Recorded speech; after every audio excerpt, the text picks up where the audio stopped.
ప్రముఖ నటులైనటువంటి కమల్ హాసన్ గారు ఈ మధ్య కాలంలో తన మాట తీరుతో, తన ప్రవర్తనతో, తన వ్యక్తిత్వంతో వివాదాలకు కేంద్ర బిందువుగా మారుతూ ఉన్నారు.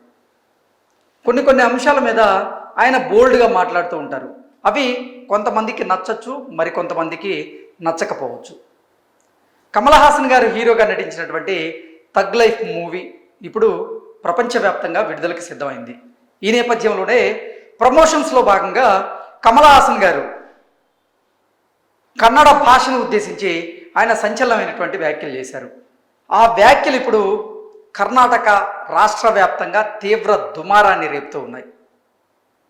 ఆయన ఏమన్నారంటే, తమిళం నుంచే కన్నడ భాష పుట్టింది అంటూ కమల్ హాసన్ గారు మాట్లాడడాన్ని నిజంగా కన్నడిగులు దాన్ని జీర్ణించుకోలేకపోతున్నారు. వారు ఎట్టి పరిస్థితుల్లో బేషరతుగా కమల్ హాసన్ గారు క్షమాపణ చెప్పి తీరాలి అంటూ పెద్ద ఎత్తున డిమాండ్ చేశారు. అయితే కమల్ హాసన్ గారు మాత్రం క్షమాపణ చెప్పేందుకు ససేమిరా అన్నారు. నేను అన్న దాంట్లో తప్పేమీ లేదు అంటూ ఆయన ఈ అంశానికి సంబంధించినటువంటి వివాదం ఏదైతే ఉందో దాని మీద కోర్టు మెట్లు కూడా ఎక్కాడు. అయితే కోర్టు కమల్ హాసన్ని ప్రశ్నించింది. కోర్టు అసలు కమల్ హాసన్ మీద ఎటువంటి ప్రశ్నలు గురిపించింది, కమల్ హాసన్ గారు అసలు ఎటువంటి వ్యాఖ్యలు చేశారనేది ఒకసారి మనం పూర్తి స్థాయిలో విశ్లేషణ చేసుకునేటువంటి ప్రయత్నం అయితే చేద్దాం. ఇందాక మనం మాట్లాడుకున్నట్లుగా కమల్ హాసన్ గారు థగ్ లైఫ్ మూవీ ప్రమోషన్స్లో భాగంగా కన్నడ భాషని ఉద్దేశించి ఆయన సంచలనమైనటువంటి వ్యాఖ్యలు చేసిన నేపథ్యంలో కర్ణాటక హైకోర్టు కమల్ హాసన్ గారిని ఉద్దేశించి కొన్ని ప్రశ్నలు అడిగింది. మీరేమైనా చరిత్రకారులా? మీకు తమిళం నుంచే కన్నడ భాష పుట్టిందని ఎలా తెలుసు? మీ దగ్గర ఏమైనా ఆధారాలు ఉన్నాయా? ఎటువంటి ఆధారాలతో మీరు అటువంటి వ్యాఖ్యలు చేశారు అంటూ కర్ణాటక హైకోర్టు అయితే కమల్ హాసన్ గారికి భారీ షాక్ ఇవ్వడం జరిగింది. మీరేమైనా చరిత్రకారులా? కమల్ హాసన్కు కర్ణాటక హైకోర్టు ప్రశ్న. కర్ణాటకలో థగ్ లైఫ్ విడుదలపైన నేడు కోర్టులో విచారణ జరిగింది. కమల్ హాసన్పై కోర్టు ఆగ్రహం వ్యక్తం చేసింది. ఆగ్రహం వ్యక్తం చేసి ఏమన్నది అనేది ఒకసారి మనం చూసుకున్నట్లయితే, ఎంత పెద్ద నటుడైనప్పటికీ ప్రజల మనోభావాలను దెబ్బతీసేటువంటి హక్కు కమల్ హాసన్కి లేదని కర్ణాటక హైకోర్టు హెచ్చరించింది. ఆ అంశంపై తీవ్రంగా స్పందించింది. అతడి వ్యాఖ్యలకు ఆధారాలను అడిగింది. ఒక్క క్షమాపణ చెబితే అన్నీ పరిష్కారం అయ్యాయి కదా అంటూ కర్ణాటక హైకోర్టు అయితే వ్యాఖ్యానించింది. మీరు కమల్ హాసన్ కావచ్చు, లేదా మరెవరైనా కావచ్చు, ప్రజల మనోభావాలను దెబ్బతీయలేరు. ఒక ప్రజాప్రతినిధిగా అలాంటి ప్రకటన చేయడం సరికాదు. మీ కామెంట్స్ వల్ల అశాంతి ఏర్పడింది. కన్నడ ప్రజలు మిమ్మల్ని క్షమాపణలు మాత్రమే అడిగారు. మీరు ఏ ప్రాతిపదికన ఆ ప్రకటన చేశారు? మీరేమైనా చరిత్రకారులా లేక భాషావేత్తనా? ఎందుకు అలాంటి వ్యాఖ్యలు చేశారు అంటూ కమల్ హాసన్ అయితే హైకోర్టు ప్రశ్నించింది. నిజంగా కమల్ హాసన్ గారు అటువంటి వ్యాఖ్యలు చేయడం సరైనది కాదు అంటూ కూడా చాలామంది, కొంతమంది రాజకీయ విశ్లేషకులు, కొంతమంది సినీ రాజకీయ విశ్లేషకులు అయితే వారి అభిప్రాయాలను, వారి విశ్లేషణను అయితే అందజేస్తూ ఉన్నారు. దానికి కారణం కూడా లేకపోలేదు. ప్రపంచవ్యాప్తంగా కమల్ హాసన్ గారు నటించినటువంటి చిత్రాలు విడుదలవుతూ ఉంటాయి. అలాగే కన్నడ నాట కూడా కమల్ హాసన్ గారి చిత్రాలు అయితే విడుదలవుతాయి. అలాగే కన్నడ ప్రజలు కూడా కమల్ హాసన్ గారిని ఒక మంచి నటుడిగా గుర్తించి ఆయన సినిమాలను ఆదరిస్తూ ఉంటారు.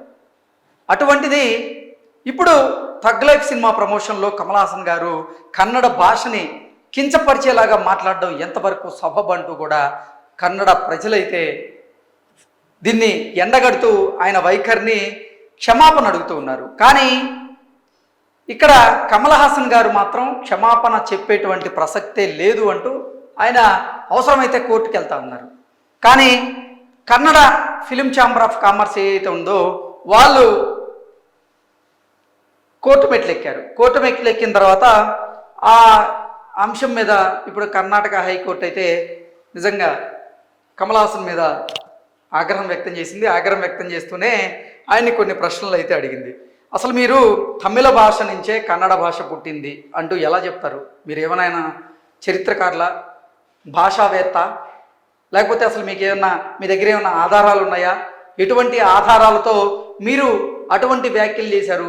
మీరు చేసినటువంటి వ్యాఖ్యల వల్ల ఇప్పుడు కర్ణాటకలో అశాంతి నెలకొంది. మీరు చేసినటువంటి ఈ వ్యాఖ్యల వల్ల కన్నడిగుల మనోభావాలు దెబ్బతిన్నాయి. మీరు ఒక ప్రజాప్రతినిధి అయ్యుండి ఇటువంటి వ్యాఖ్యలు ఎలా చేస్తారంటూ కూడా కర్ణాటక హైకోర్టు అయితే కమల్ హాసన్కి షాక్ ఇచ్చింది. క్షమాపణ చెప్పే ఉద్దేశం లేకపోతే కర్ణాటకలో సినిమా విడుదల ఎందుకు అంటూ, క్షమాపణ చెప్పని పక్షంలో కర్ణాటకలో సినిమాని ఎందుకు ప్రదర్శించాలనుకుంటున్నారు? వదిలేసేయండి. భావ వ్యక్తీకరణ స్వేచ్ఛ హద్దులు దాటి ప్రజల మనోభావాలను దెబ్బతీయకూడదు కదా. మీరు క్షమాపణ చెప్తే ఏ సమస్య ఉండదు. మీ సినిమాను ప్రదర్శించడం ద్వారా కర్ణాటక నుంచి కూడా మీరు కోట్లలో ఆదాయాన్ని పొందవచ్చు అంటూ కోర్టు పేర్కొంది. నిజంగా ఒక్క క్షమాపణ చెప్తే అయిపోయేదానికి కమల్ హాసన్ గారు కూడా ఇటు పరిస్థితుల్లో నేను క్షమాపణ చెప్పేటువంటి ప్రసక్తే లేదు అంటూ మొండి వైఖరితో ఆయన ప్రవర్తిస్తూ ఉన్నాడు. గతంలో కూడా కొన్ని అంశాలలో ఆయన ప్రవర్తన, ఆయన మాట తీరు ఆయన వివాదాల్లోకి లాగింది.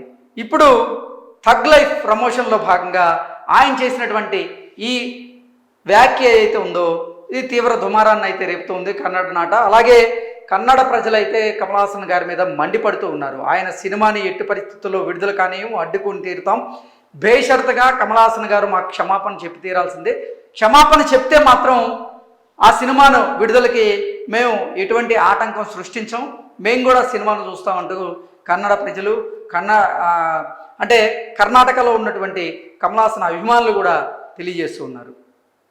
రెండు ప్రాంతాల మధ్య విద్వేషాలు రెచ్చగొట్టేలాగా ఇంత పెద్ద హీరో, సమాజంలో ఇంత పేరు ప్రతిష్టలు ఉన్నటువంటి ఒక హీరో ఎలా మాట్లాడతారంటూ కూడా కన్నడ ప్రజలైతే కమల్ హాసన్ గారిని నిలదీస్తూ ఉన్నారు.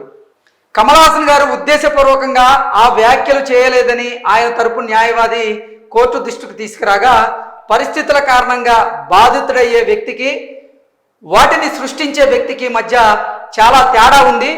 ఇప్పటికే కమల్ హాసన్ బాహాటంగా తన అభిప్రాయాన్ని ప్రకటించారు, దాన్ని మీరు ఇప్పుడు కప్పిపుచ్చలేరు, మిగిలింది క్షమాపణ చెప్పడమే అంటూ కోర్టు వ్యాఖ్యానించగా, కమల్ హాసన్ పరిస్థితిని చక్కపరిచేందుకే ప్రయత్నించినా అది పక్కదారి పట్టిందని ఆయన తరపు న్యాయవాది అయితే కోర్టుకి వాదనలు వినిపించారు. దీని మీద న్యాయమూర్తి స్పందిస్తూ, కావచ్చు కానీ కారణం ఎవరు, మీరే పరిస్థితి చేయిదాటిపోయేలా చేశారు, ఇప్పుడు మీ సినిమాని రక్షించాలని కోరుతున్నారు అని కోర్టు వ్యాఖ్యానించడం జరిగింది. ఇటీవల జరిగినటువంటి థగ్ లైఫ్ ప్రీ రిలీజ్ ఈవెంట్లో తమిళం నుంచే కన్నడ భాష పుట్టిందంటూ కమల్ హాసన్ చేసినటువంటి వ్యాఖ్యలు తీవ్ర దుమారానికి కారణమయ్యాయి. దీంతో ఆయన వ్యాఖ్యలపై అధికార విపక్ష పార్టీలతో పాటుగా Karnataka film chamber of commerce కూడా తీవ్రంగా స్పందించింది. ఈ క్రమంలోనే థగ్ లైఫ్ని కర్ణాటకలో నిషేధించాలని కోరుతూ